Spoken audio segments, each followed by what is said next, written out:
شريك له ونشهد أن سيدنا ومولانا محمدا عبده ورسوله صلى الله تعالى عليه وعلى آله وأصحابه وأتباعه وأمته وأسرته وسلم تسليما كثيرا كثيرا. أما بعد فأعوذ بالله من الشيطان الرجيم. بسم الله الرحمن الرحيم. وما خلقت الجن والإنس إلا ليعبدون ما أريد منهم من رزق وما أريد أن يطعمون إن الله هو الرزاق ذو القوة المتين. وقال تعالى ولو أن أهل القرى آمنوا واتقوا لفتحنا عليهم بركات من السماء والأرض ولكن كذبوا فأخذناهم بما كانوا يكسبون. وقال تعالى كنتم خير أمة أخرجت للناس تأمرون بالمعروف وتنهون عن المنكر وتؤمنون بالله. صدق الله العظيم. وقال رسول الله صلى الله عليه وسلم لا الفقر أخشى عليكم ولكن أخشى عليكم الدنيا أن تبسط عليكم كما بسطت على من كان قبلكم فتنافسوها كما تنافسوها فتهلككم كما أهلكتهم. وقال النبي صلى الله عليه وسلم إنكم على بينة من ربكم ما لم تظهر فيكم سكرتان سكرة الجهل وسكرة حب العيش وأنتم تأمرون بالمعروف وتنهون عن المنكر وتجاهدون في سبيل الله فإذا ظهر فيكم حب الدنيا فلا تأمرون بالمعروف ولا تنهون عن المنكر ولا تجاهدون في سبيل الله القائلون يومئذ بالكتاب والسنة كالسابقين الأولين من المهاجرين والأنصار. وقال النبي صلى الله عليه وسلم أيها الناس إن الله سبحانه وتعالى يقول مروا بالمعروف وانهوا عن المنكر قبل أن تدعوا فلا أجيب لكم وتسألوني فلا أعطيكم وتستنصروني فلا أنصركم أو كما قال النبي صلی اللہ علیہ وسلم. میرے عزیز دوستوں اور بھائیوں، اللہ نے ہمیں انسان بنا کر اور بڑی عظمت اور شرافت دے کر اس دنیا میں ہمیں تھوڑی دیر کے لیے بھیجا ہے. یہ دنیا مسافر خانہ اور ایک سرائے ہے اور ایک مقصد کے لیے اللہ نے بھیجا ہے اور اس مقصد کو پورا کرنے کے لیے اللہ نے ساری کائنات کو انسان کے لیے مسخر کر دیا. هو الذی سخر لکم ما فی السماوات وما فی الارض جميعا منه. اللہ وہ ذات ہے جو کچھ آسمانوں میں اور جو کچھ زمینوں میں سب کچھ اکٹھا سارا کا سارا تمہارے لیے مسخر کر دیا تاکہ جس مقصد کے لیے تمہیں پیدا کیا گیا ہے اس مقصد میں کوئی خلل نہ آئے. کیونکہ یہ دنیا انسان کا مسکن اور وطن اور رہنے کی جگہ نہیں ہے بلکہ یہ تو ایک مسافر خانہ ہے. اسی لیے اللہ نے بھی ایک قرآن پاک میں کسوٹی دی کہ عقل مند کون ہے، اور اللہ کے رسول صلی اللہ علیہ وسلم نے بھی بتایا کہ اپنے آپ کو پرکھنا ہو کہیں دور جانے کی ضرورت نہیں. اللہ کے کلام کو دیکھ لو کہ والذین آمنوا اشد حبا للہ. ایمان والے سب سے زیادہ اللہ سے محبت کرتے ہیں، اور جس سے محبت کی جاتی ہے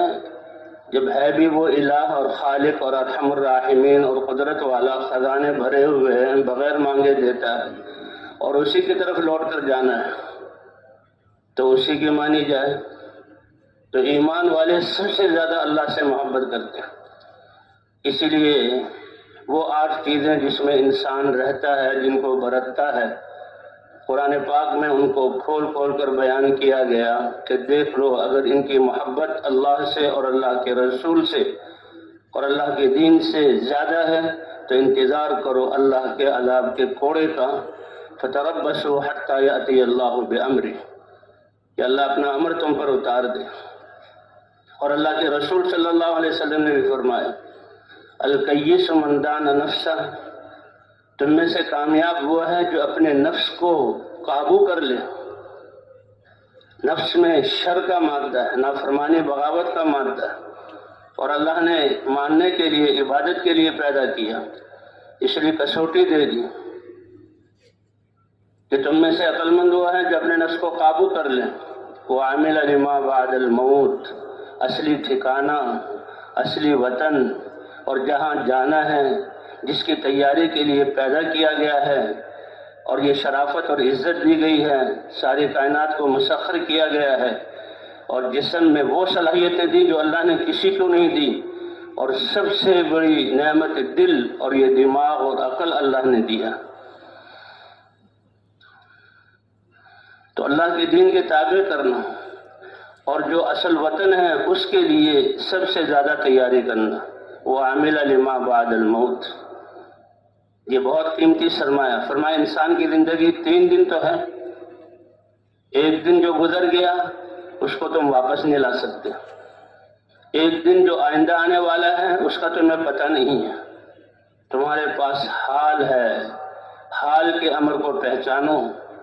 اللہ کا کیا حکم ہے، اور اس حکم کو پورا کرنے کے لیے اے امت محمدیہ تم کتنے خوش قسمت ہو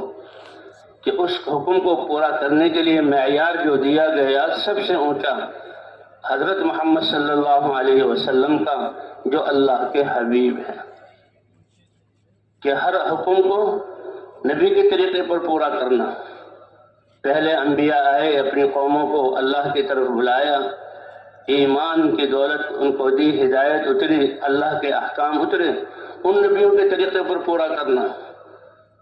اسی لیے حضور نے فرمایا میری امت ناز کرو اپنے نصیبے پر کہ اللہ نے تمہارے لیے جو نبی دیے ہیں، اپنے حبیب سید المرسلین حضرت محمد صلی اللہ علیہ وسلم۔ اس لیے فرمایا عقل مند وہ ہے جو اپنے نفس کو قابو کر لے، اللہ کے دین کے تابع کر لے، اور موت کے بعد والی زندگی جو اصل زندگی ہے، جس کے لیے پیدا کیا اور جس کی طرف ہم جا رہے ہیں، اس کی تیاری کرنا۔ ارتحلت الدنیا مدبرہ وارتحلت الآخرة مقبلہ ولكل واحدة منهما بنون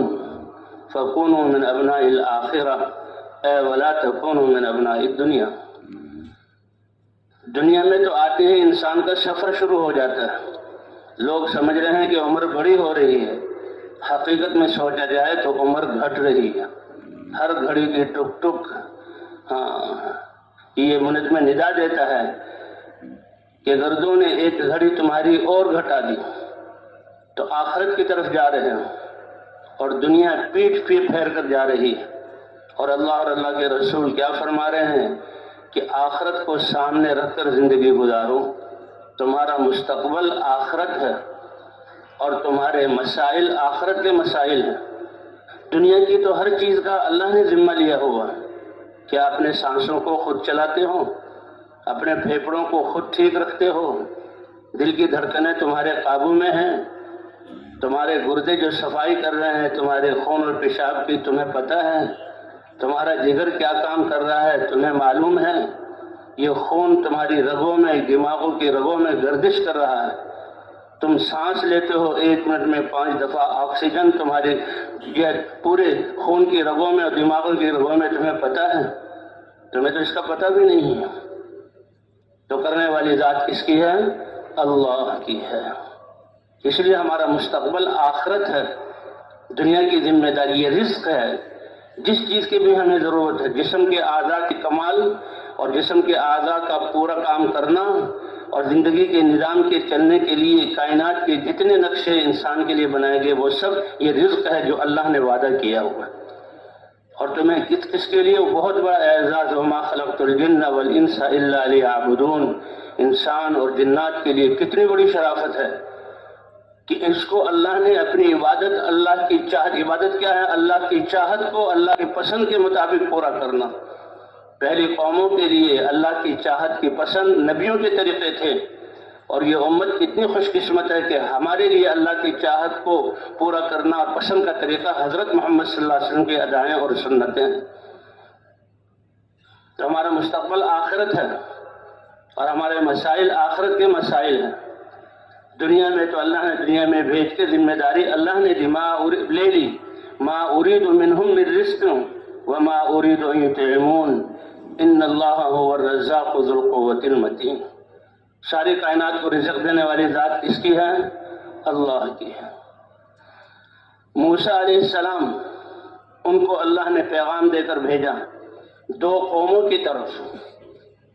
آج ہمیں حضور صلی اللہ علیہ وسلم کی امت میں پیدا کر کے اللہ فرما رہے ہیں اخرجت للناس، تم سارے انسانوں کی رہبری رہنمائی کے لیے بھیجے گئے ہو امت ہوتے ہوئے، اسی لیے بہترین امت ہو، اور تم ساری انسانیت کے لیے بھیجے گئے ہو۔ کتنی بڑی عزت ہے اور شرافت ہے، اللہ اپنے کلام میں فرما رہے ہیں۔ اور موسیٰ علیہ السلام سے کیا فرمایا کہ تم جاؤ فرعون اور اس کی قوم کی طرف، جو میرا بندہ ہے سرکش ہو گیا ہے، مجھے بھول گیا ہے، میرے مقابلے میں آ گیا ہے، بنی اسرائیل پر ظلم کر رہا ہے۔ اور بنی اسرائیل کی طرف، اور بنی اسرائیل پر کیوں مسلط کیا گیا کہ بنی اسرائیل کو تو اللہ نے ملک مصر دیا تھا، یہاں کے تمام عہدے اور یہاں کے تمام باغات اور کھیت اور یہاں کے تمام بالا خانے اور یہاں کے تمام باغات ان کو دیے تھے۔ اور کس بنیاد پر دیے تھے؟ تقوی کی بنیاد پر۔ حضرت یوسف علیہ السلام کا تقوی اور دعوت والا کام اس کی بنیاد پر دیا، لیکن یہ اس کی قدر نہ کر سکے اور اللہ کو بھول کر ان چیزوں میں مشہور ہو گئے۔ اللہ نے فرعون جیسے ظالم کو، نافرمان کو ان پر مسلط کیا۔ اب موسیٰ علیہ السلام کی 2 ذمہ داری ہیں، 2 قوموں کی طرف بھیجے گئے، اور اس امت کو ساری انسانیت کی طرف امت ہوتے ہوئے بھیجا گیا۔ کتنے بڑے اعزاز کی بات ہے۔ جب تک امت اس سبق پر تھی کوئی اس کے مقابلے میں آ نہیں سکا۔ یہ امت مدینہ منورہ سے چلی اور کہاں دنیا کے 2/3 حصوں میں پہنچ گئی، اور اللہ کے رسول صلی اللہ علیہ وسلم نے اسی وقت باخبر کر دیا تھا۔ حضرت عائشہ رضی اللہ تعالیٰ عنہ فرماتی ہیں کہ حضور صلی اللہ علیہ وسلم جب بھی گھر میں آتے تو مسکراتے ہوئے اور ہنستے ہوئے آتے تھے، حالانکہ سید المرسلین ہیں، آپ کا دل ساری انسانیت کی ہدایت کے لیے جو ہے پریشان ہے، آپ کے سینے سے غم کی وجہ سے آواز نکلتی ہے، آپ کو کسی پل اور کسی جو ہے لمحہ چین نہیں آتا تھا۔ کانا حریصاً علی ہدایت الناس اجمعین، اللہ اکبر، کیا فکر تھی، کیا چاہت تھی، کیا غم تھا کہ سارے کے سارے انسان ہدایت پر کیسے آ جائیں اور اپنے رب کو، خالق کائنات کو کیسے پالیں، یعنی کیسے راضی کر لیں۔ جس سے اللہ راضی ہو گئے ساری کائنات اس سے راضی ہو گئی، اور جس نے اللہ کو نہ پایا، اللہ راضی نہ ہوئے، تو ساری کائنات اس کے خلاف ہو گئی۔ فرمایا حضور صلی اللہ علیہ وسلم گھر میں تشریف لاتے تو مسکراتے ہوئے، ہنستے ہوئے داخل ہوتے تھے، اور اتنی عظیم ہستی ہوتے ہوئے گھر والوں کے ساتھ گھر کے کاموں میں ہاتھ بٹاتے تھے۔ اس لیے گھر میں کام کرنا، چاہے آدمی بادشاہ ہو، چاہے کتنے بڑے کارخانے والا ہو، چاہے کتنے نوکر چاکر ہوں، لیکن بھئی گھر میں آ کر گھر والوں کے ساتھ، باپ باپ ہے، ماں ماں ہے، گھر والے ہیں، یہ سارا باہر کا نظام ہے۔ سید الکونین گھر میں آتے ہی فرمایا مسکراتے ہوئے داخل ہوتے، اور ایسے خیال کرتے اگر رات کو داخل ہوتے اور حضرت عائشہ رضی اللہ تعالیٰ عنہ یا گھر والے آرام فرما رہے ہوتے تو دروازے کو اتنی آہستہ سے کھولتے تھے کہ کسی کی آنکھ نہ کھلے، کچی نیند خراب نہ ہو جائے، اور سلام ایسے کرتے تھے کہ اگر جاگے ہوئے ہوں تو سن جائیں، اور اگر نیند آ چکی ہے تو نیند خراب نہ ہو۔ اور حضور صلی اللہ علیہ وسلم جب تشریف لاتے تو گھر والوں کے ساتھ صفائی کرنے میں، اور کسی کپڑے کو سینے میں، اور آٹا گوندنے میں ساتھ دیتے تھے۔ فرمایا حضور صلی اللہ علیہ وسلم کا تشریف لائے اور کسی سے کوئی بات نہیں کی، اور وضو کیا اور فوراً باہر تشریف لے گئے، کیونکہ جب گھر میں ہوتے تھے، جب اللہ اکبر اذان کی آواز سنتے فوراً رابطہ عرش سے ہو جاتا، پھر جیسے کسی کو جانتے بھی نہیں۔ تو حضور صلی اللہ علیہ وسلم وضو فرما کر مسجد میں تشریف لے گئے۔ حضرت عائشہ رضی اللہ تعالیٰ عنہا ایسی سمجھدار اور ایسی علم والی جن کو اللہ نے چنا، سمجھ گئی کہ کوئی اہم بات پیش آئی ہے۔ فرماتی ہیں کہ میں دیوار کے ساتھ کان لگا کر سننے کھڑی ہو گئی کہ اللہ کے رسول کیا پیغام دیتے ہیں، کیا فرماتے ہیں، اور واقعی پوری انسانیت کو ایک پیغام دیا جو سارے مسائل کا حل ہے۔ اس لیے ممبر پر تشریف فرما ہوئے اور صحابہ، مہاجرین اور انصار کے القاب سے خطاب نہیں کیا، کہ یا ایھا الناس، اے دنیا بھر کے انسانوں سن لو ایک راز کی بات، ایک بنیادی بات، ایک ضروری بات، اور کس کی طرف سے؟ ان اللہ سبحانہ و تعالی یقول، اللہ تعالیٰ یہ فرما رہے ہیں، مروا بالمعروف وانہوا عن المنکر۔ اللہ کا حکم جو تمہاری فطرت کے مطابق ہے، معروف جو ایمان ہے تو تم اس سے مانوس ہو، نیکیوں کے آنے سے خوشی کہ نیکی کا حکم کرتے رہو، اور برائیاں جو اوپری اور جو ہے نامانوس چیز ہے، اللہ کے نافرمانی، اس سے روکتے رہو۔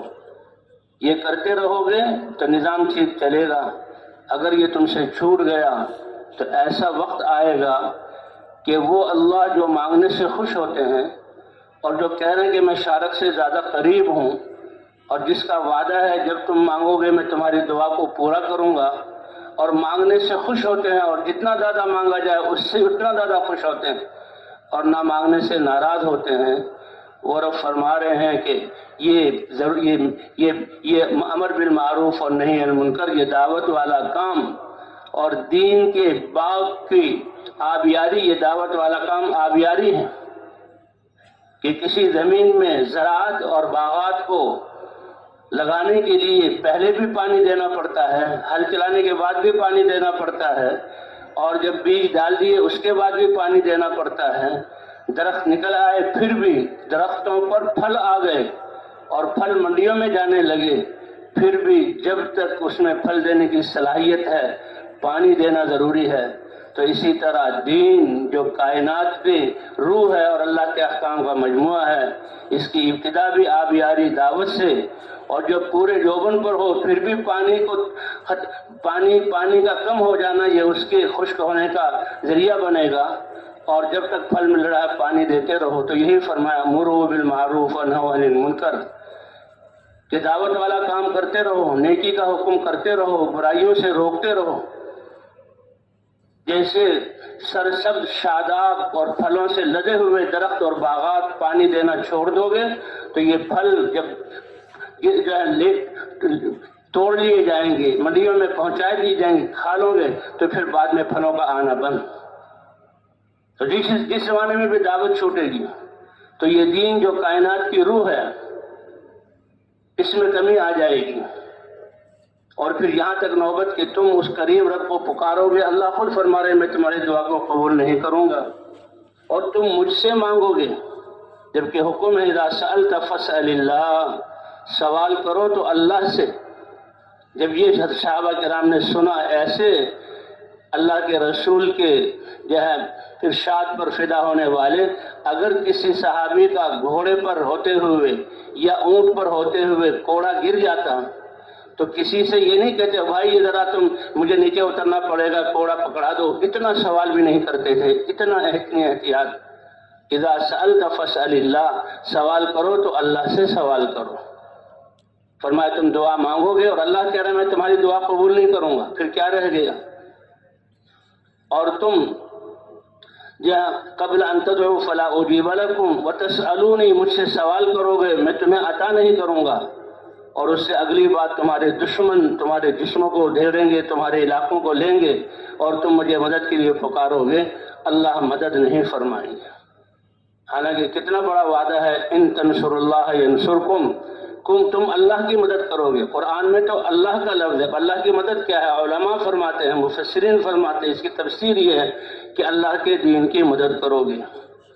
اور اللہ کے دین کی مدد کرنا کہ جس انسان کو جو صلاحیتیں اور جو نعمتیں اللہ نے دی ہیں ان کو دین کے زندہ کرنے پر، لوگوں تک پہنچانے پر اس کو لگانا، یہ کتنا بڑا اعزاز ہے انسان کے لیے۔ اللہ فرماتا ہے کہ یہ ایمان والے میرے دین کی مدد کر رہے ہیں، اور کتنا بڑا وعدہ ہے کہ ینصرکم، اللہ تمہاری مدد فرمائیں گے۔ تو بہرحال انسان کی یہ 3 دن کی زندگی ہے، ایک جو گزر گیا وہ واپس نہیں آ سکتا، جو آئندہ ہے اس وہ پتہ نہیں پائیں گے نہیں پائیں گے، ایک موجودہ۔ تو ہمارا مستقبل کیا ہے، ہمارے مسائل کیا ہیں؟ ہمارا مستقبل آخرت ہے، اور مسائل کیا ہیں؟ ہمارے آخرت میں جو پیش آنے والے حالات، ان کے بارے میں سوچنا کہ جو دنیا کی زندگی احکام والی بنا دے گا، اللہ تعالیٰ اس کے آخرت کے مسائل بھی حل کریں گے اور دنیا بھی بنا دیں گے۔ کہ اصل مسئلہ تو آخرت کا ہے کہ دنیا کی بھوک، ایک انسان کی 60-70 سال کی زندگی، اللہ نے 60 سال میں بھوک کو تقسیم کیا ہوا ہے۔ تھوڑی سی بھوک لگی، اللہ کی طرف سے رزق آ جاتا ہے، پیاس لگی، پانی مل جاتا ہے، 2 روٹیوں سے 1 گلاس پانی سے پیاس بجھ جاتی ہے۔ اگر 60 سال کی بھوک ایک دفعہ آ جائے تو انسان برداشت نہ کر سکے، اور اللہ بچائے آخرت کی بھوک سے۔ وہ بھوک کا کیا عالم ہوگا کہ سارے انسانوں کی بھوک کو جمع کر لی جائے، ایک انسان جہنمی نافرمان کی بھوک اس سے زیادہ ہوگی۔ اللہ ہماری حفاظت فرمائے۔ سمندر پانی پی لے، پیاس نہیں بجھے گی۔ تو اس لیے ہمارے مسائل تو، ہمارا مستقبل آخرت ہے، اور ہمارے مسائل آخرت کے مسائل ہیں، اور ان مسائل کے حل کرنے کے لیے اللہ نے یہ تھوڑی سی زندگی دی ہے۔ کتنی اللہ کی مہربانی ہے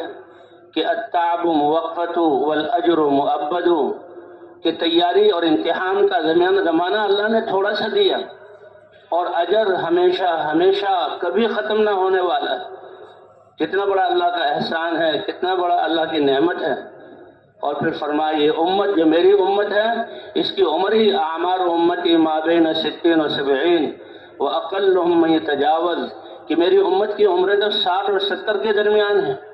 بہت کم لوگ ہوں گے جو اس سے جو ہے آگے بڑھیں گے، اور اس میں بھی 12-13 سال انسان کے بچپنے میں گزر جاتے ہیں، اور تہائی حصہ تو انسان 6 گھنٹے 7 گھنٹے تو سوتا ہی ہے۔ بقیہ جو زندگی ہے، حتیٰ کہ یہ سونا بھی عبادت ہے کیونکہ وقت تھوڑا ہے۔ فرمایا جس نے عشاء کی نماز جماعت کے ساتھ پڑھ لی، اس کو اللہ اتنا ثواب دیں گے جیسے آدھی رات کھڑے ہو کر اللہ کی عبادت کی، اور جس نے فجر کی نماز جماعت کے ساتھ پڑھ لی،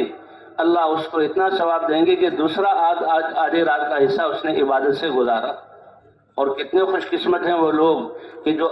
عشاء کی نماز بھی جماعت کے ساتھ پڑھیں، اور فجر کی نماز بھی جماعت کے ساتھ پڑھیں، اور راتوں کو کھڑے ہو کر تہجد میں اللہ کو پکاریں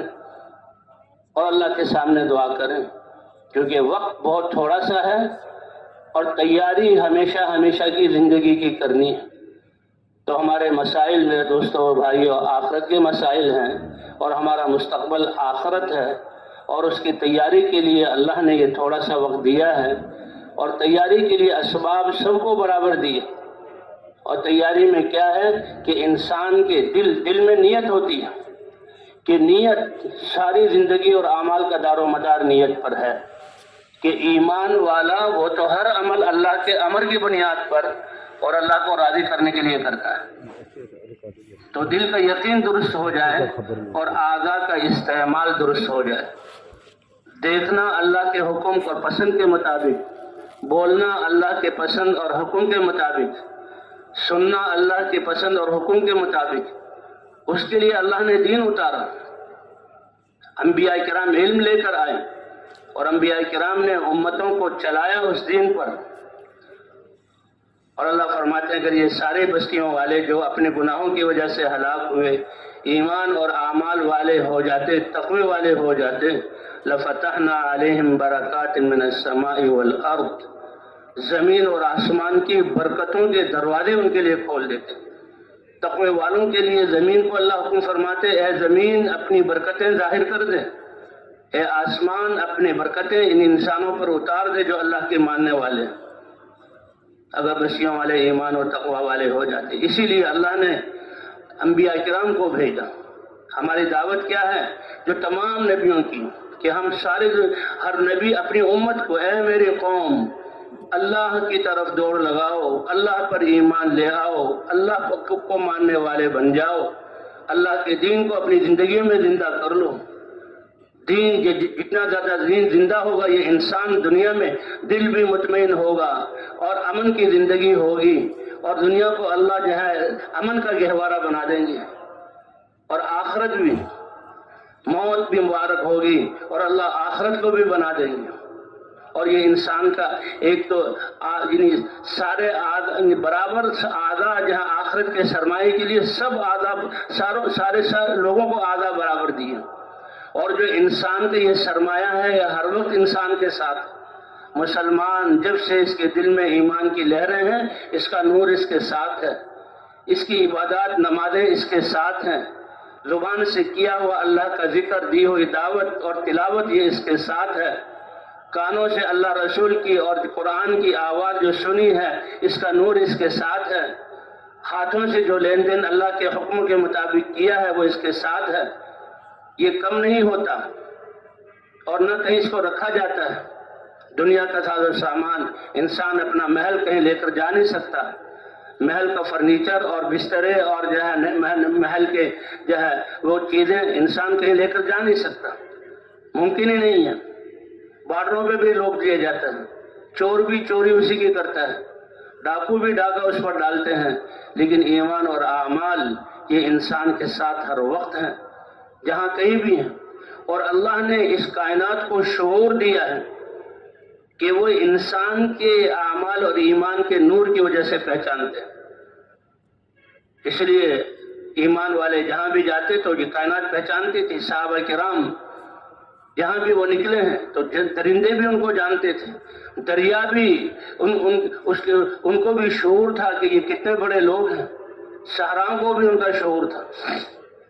اسی لیے صحابہ کرام کا جو ہے وہ قصے ہیں، اسلامی تاریخ میں 4 دفعہ صحابہ کرام اللہ کا پیغام لے کر نکلے، اور 4 دفعہ ایسا موقع آیا کہ سمندر یا دریا ان کے سامنے ہے، تو صحابہ کرام بالکل گھبرائے نہیں، نہ کوئی دل میں شک اور تردد ہوا، اطمینان کہ ہم اللہ کے رسول کے نمائندے ہیں، اللہ کا پیغام لے کر جا رہے ہیں، یہ دریا ہمارا راستہ روک نہیں سکتے۔ دشت و دشت دریا بھی نہ چھوڑے ہم نے، بحر ظلمات میں دوڑا دیے گھوڑے ہم نے۔ علی الحضرمی بحران کا سمندر ہے سامنے، اور بہت اس کا پھیلا ہوا پاٹ ہے، اور کشتی کوئی نہیں، لیکن ایمان اللہ ہمارے ساتھ ہیں، ہم اللہ کا پیغام لے کر جا رہے ہیں، انتظام نہیں، اللہ کی مدد ہمارے ساتھ ہے، یہ سمندر ہمیں ڈبو نہیں سکتا، یہ فرات اور دجلہ اور دریا آمو ہمیں ڈبو نہیں سکتا۔ اس لیے تاریخ میں یہ الفاظ ہیں، تاریخی الفاظ ایمان والوں کے، کہ اس کے لیے ہم نے کیا کیا، سمینا، ہم نے اللہ کا نام لیا۔ جسے ہمیں حکم دیا کھانا کھاؤ تو بسم اللہ پڑھو، اور ہر عمل پر اللہ کا نام لو، کھانے سے فارغ ہو تو الحمدللہ پڑھو، کپڑے پہنو تو پھر الحمدللہ پڑھو، ہر عمل پر اللہ کا نام۔ تو فرماتے ہیں سمینا، ہم نے اللہ کا نام لیا، وعبرنا واقتحمنا، اور ہم نے اپنے گھوڑوں کو دریاؤں اور سمندروں میں ڈال دیا، وعبرنا، اور ہم نے اس کو پار کرنا شروع کیا، فما بل الماء اسفل خفاف ابلنا، پانی اتنا جانتا تھا کہ پانی ان کے گھوڑوں اور ان کے اونٹوں اور ان کی سواریوں کے کھروں کو بھی نہیں لگا، کہ جب ان کے ٹاپ دوسری طرف خشکی میں گئے ہیں تو کوئی پانی کا قطرہ ان کے جسم ان کے کھروں کے ساتھ نہیں تھا، ایسے پانی نے ان کے ساتھ معاملہ کیا۔ قرآن پاک میں اللہ نے قصے ذکر کیے ہیں کہ انسان کی نیت کا جو ہے کتنا دخل ہے، کہ انسان کتنا عظیم ہے، کہ اس کی نیت اور اس کا عمل، جب نیت کا اتنا دخل ہے۔ قرآن پاک میں ایک قصہ ذکر کیا ہے، انا بلوناہم کما بلونا اصحاب الجنہ اذ اقسموا لیصرمنہا مصبحین ولا یستثنون فطاف علیہا طائف من ربک وہم نائمون۔ ایک اللہ والا تھا، اللہ کی ذات پر ایمان والا تھا، اس کا باغ تھا پھلوں سے لدا ہوا، اور وہ جو ہے بڑی محنت پہ کرتا تھا، لیکن باغ کا جو پھل آتا تھا وہ یہ سمجھتا تھا کہ اس میں جو فقراء ہیں، مساکین ہیں، اور ہمارے امتحان کے لیے اللہ نے ان کو محتاج بنایا ہے، ان کا حق ہے۔ اے میرے بندو، تمہیں مال دیا اور تمہارے آس پاس فقراء اور مساکین، بیوہ اور یتیم اور محتاج اور بیمار ہیں، وہ اللہ کی نظروں میں کم درجے کے نہیں ہیں، وہ تمہارے امتحان کے لیے ہیں کہ ان کے ساتھ معاملے کی وجہ سے تم کارخانے والوں، تم حکومتوں والوں اور تم تجارتوں والوں یا کامیاب ہوگے، اللہ کو راضی کرو گے، اللہ کا قرب حاصل کرو گے، یا تمہاری تباہی کے فیصلے ہوں گے۔ تو اللہ فرماتے ہیں ہم نے ان کو آزمایا کہ ایک نیک آدمی تھا، باغ تھا، بڑے پھل وغیرہ ہوتے تھے، لیکن جب پھل اتارنے کا وقت آتا تو اس کو پتا تھا کہ یہ اللہ کی طرف سے دیا ہوا اور یہ اللہ کی مخلوق کا ہے، تو وہ پہاڑ میں چراغ روشن کرتا تھا، آگ جلاتا تھا، جس سے بستیوں والے فقراء جو پہاڑ پہ جب آگ جلے تو دور دور تک نظر آتی ہے، تو کیا مطلب دور دور سے لوگ آتے تھے کہ فلاں سخی اس کے باغات سے پھل اترنے کا وقت آ گیا، فقراء آ جاتے تھے، کتنے آتے ہوں گے، اور وہ سب کو دیتا تھا، سب کو دیتا تھا۔ اسی لیے اس پہاڑ کا نام جبل غین ہے، وہ پہاڑ جس پہ روشنی ضوء کہتے ہیں، ضوء جو ہے روشنی کو، اور اللہ نے برکت کی ہوئی تھی۔ لیکن جب ایمان کمزور ہو، اللہ کی ذات پر جو ہے یہ بھروسہ نہ ہو اور دنیا کی چیزوں سے ہونے کو سمجھے، تو بیٹے کچھ زیادہ ہی عقل مند، وہ کہتے ہیں ہمارا باپ تو اپنی کیسے جو ہے خون پسینے سے وہ کمائی کرتا تھا اور فقیروں کو دیتا تھا، سارا جمع کیوں نہیں کرتا؟ ہم بڑے سمجھدار ہیں، ہم بہت اپنے مستقبل کو دیکھنے والے ہیں۔ یہ ان کا معیار، حالانکہ اللہ اور اللہ کے رسول اور دین کی نظروں میں وہ جو ہے ناسمجھ ہے۔ تو وہ آپس میں جمع ہوئے، وَأَقْسَمُوا لَيَسْرِمُنَّهَا مُصْبِحِينَ، کہا کہ ہم سارے غلے جو ہے توڑ کر اور فصل کو کاٹ کر ہم جو ہے جلدی سے اس کو منڈیوں میں لے جائیں گے اور تقسیم کر دیں گے اور کسی فقیر کو نہیں دیں گے۔ ان کی صرف نیت خراب ہوئی اور انہوں نے آپس میں یہ مشورہ کیا، تو اللہ کہتے ہیں کہ اس کی اس نیت کی خرابی کی وجہ سے وہ رات کو سوئے کہ صبح اندھیرے میں جا کر سارے غلہ لے کر منڈی پہنچا دیں گے، بیچ دیں گے، اور فقیر آئیں گے، ہم کہیں گے ہم نے تو سب بیچ دیا۔ فرمایا ایک ان کی تدبیر تھی، ایک ہماری طرف سے آگ کا بگولا آیا اور ان کے سارے باغ کو جہاں جلا کر راکھ کر دیا، اور جو مٹی کے ڈھیلے تھے ان کو کھنگر بنا دیا۔ جب وہ صبح کو اٹھے اور جلدی اندھیرے میں اٹھے اور چپکے چپکے دیکھو کہ کوئی آواز باہر نہ چلی جائے، اور وہ چلے، فَتَنَادَوْا مُصْبِحِينَ أَنِ اغْدُوا عَلَىٰ حَرْثِكُمْ إِن كُنتُمْ، چلو جہاں پھل توڑنے ہیں اور اس کو جمع کرنا ہے۔ وَهُمْ يَتَخَافَتُونَ، چپکے چپکے بات کر رہے تھے، اللہ يَدْخُلَنَّ عَلَيْكُمْ يَوْمَ مسکین، کوئی مسکین آ کر کوئی ایک بھی مسکین، باپ تو ہزاروں میں سینکڑوں یا ہزاروں کو بلاتا تھا اور کوئی ایک مسکین بھی نہ آئے۔ فَلَمَّا رَأَوْا، جب باہر نکلے تو نظام ہی بدلا ہوا تھا، یعنی ایسا نقشہ دیکھا، انہوں نے کہا کہ یہ کیا، ہم کہیں بھٹک تو نہیں گئے، ہم کوئی گھر سے کوئی ویرانے میں تو نہیں آئے ہیں؟ تو فوراً ان میں سے ایک نے کہا تھا کہ دیکھو ایسا نہ کرو، یہ اللہ کی ناراضگی ہے۔ تو پھر فوراً ان کو ندامت ہوئی اور انہوں نے اللہ سے معافی مانگی۔ تو یہ تو انسان کی نیت کا دخل ہے، نیت کہ نیت کا کتنی تاثیر ہے، انہوں نے نیت ہی کی تھی، ابھی عمل نہیں کیا تھا، نیت پر اللہ نے سارا نظام بدل دیا، نیت پر اللہ نے سارا نظام بدل دیا۔ تو انسان کی نیت اور جسم سے صادر ہونے والے اعمال، یہ انسان کا سرمایہ ہے۔ اس لیے فرمایا ان اللہ لا ينظر الى صورکم ولا الى اموالکم ولکن ينظر الى قلوبکم واعمالکم، اللہ تمہاری شکلوں کو نہیں دیکھتے، تمہاری صورتوں کو نہیں دیکھتے، اللہ تعالیٰ تمہارے جو ہے دلوں کو دیکھتے ہیں، اور دل میں سب سے پہلی اور بڑی بات اللہ کی ذات پر ایمان اور اللہ کی محبت ہے، اور جسم کا استعمال۔ کتنا آسان ہے یہ دین، فطرت کے مطابق، کہ فطرت کے مطابق ان اعضاء کو اللہ کے حکم کے مطابق استعمال کر لو۔ اس لیے اللہ نے فرمایا اگر بستیوں والے ایمان اور تقوی والے ہوتے لفتحنا علیہم برکات من السماء والارض، تو زمین اور آسمان کی برکتوں کے دروازے ان کے لیے کھول دیتے۔ اس لیے حضرات انبیاء کرام کو، تمام انبیاء کرام، ان کی تعلیمات کہ تمام انبیاء کرام اپنی قوموں کو اللہ کی طرف بلاتے تھے، یا قوم اعبدوا اللہ